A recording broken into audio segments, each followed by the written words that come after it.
It's been 6 years since the MeToo campaign, 6 tumultuous years.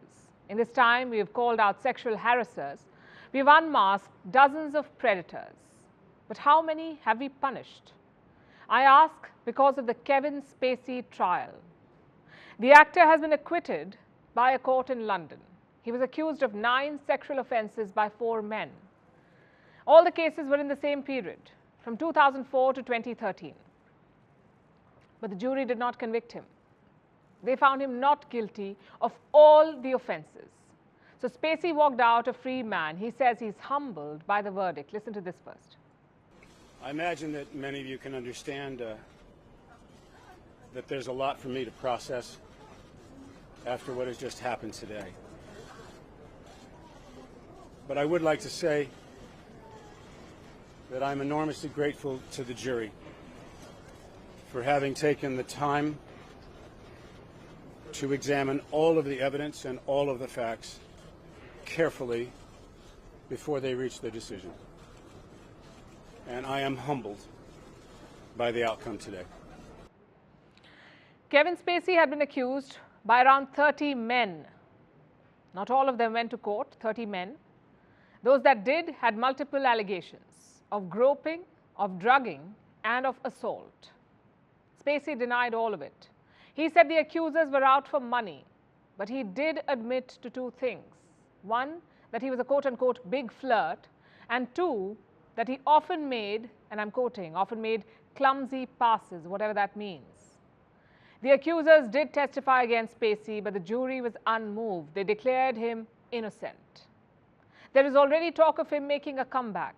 You see, when the allegations emerged, Kevin Spacey became kryptonite. No one wanted to work with him, but now he's plotting a return to mainstream acting.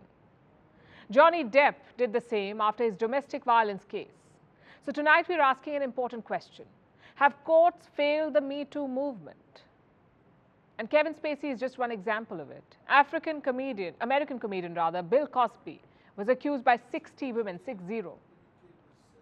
In 2018, he was convicted in jail for 10 years.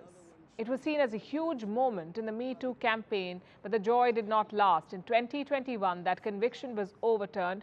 Bill Cosby walked out a free man. Another example is Mario Batali. He's a celebrity chef in the United States. He was charged with sexual assault in 2019, but last year he was acquitted. The situation is no different here in India. The conviction rate in crimes against women is just 26%. 1 out of 4 accused is not convicted. Only 1 is convicted, in fact. If the accused is powerful, he can do a lot. Intimidate his accusers, bribe officials and judges, even slap defamation cases against his victims. This is the unfortunate truth of MeToo cases. They've shaken our collective conscience. They've also exposed the true face of powerful men. But when it reaches court, it's different. Take a look at France. Only 14% of rape allegations led to jail time, only 14%. Between 2019 and 2020, the number of convictions, in fact, declined. By how much? Almost 31%. What explains this trend? Why do MeToo cases fail in court?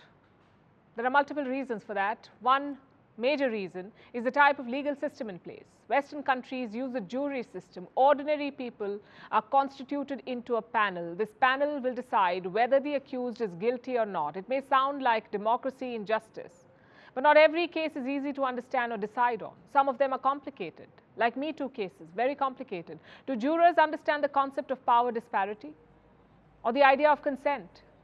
Maybe some of them do, but we live in a politically charged world. MeToo cases have become legal and political flashpoints.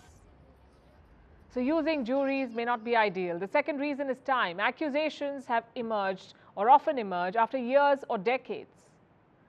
So evidence is hard to get. In such cases, it becomes a he said, she said situation. The Kevin Spacey case is one such example. As always, the court believed what he said. A third reason is the way our police and courts are designed. They're not sensitive enough. They're not concerned about why this movement emerged. Hence all the acquittals. And let's be clear about one thing. An acquittal does not mean the accusers lied. It does not mean the MeToo movement was a farce. It means our legal systems need an upgrade, and an urgent one at that. Imagine a survivor reading about these repeated acquittals. It could traumatize women who have come out, and it may also scare away women who haven't. So our courts and laws need a reboot. But until then, what can we do? For starters, do not rehabilitate these people. We've seen MeToo accused return to mainstream jobs as actors, as businessmen, as journalists, and as politicians. And this is a dangerous trend. You're putting more women at risk by rehiring these predators.